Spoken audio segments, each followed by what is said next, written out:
নমস্কার সকল দর্শক বন্ধুদের আরও একটা নতুন ভিডিওতে অনেক অনেক স্বাগত।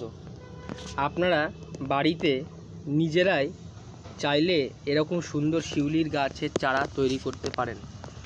আমার এখানে যে দুটো গাছ দেখতে পাচ্ছেন, এটা হচ্ছে আমার যে মাদার গাছ আছে সেই গাছের থেকেই বীজ সংগ্রহ করেছিলাম।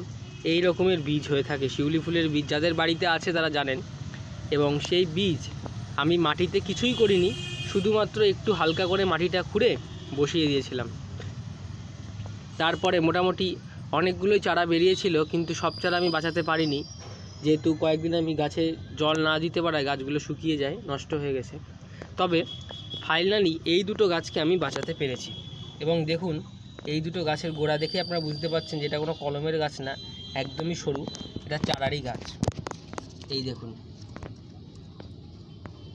তো এইভাবে খুব সহজেই বাড়িতে নিজেরাই চারা করতে পারেন। এই শিউলি গাছের চারা, এই গাছটাতে হয়তো এবছর ফুল নাও আসতে পারে, তবে আমি চেষ্টা করব যে এবছর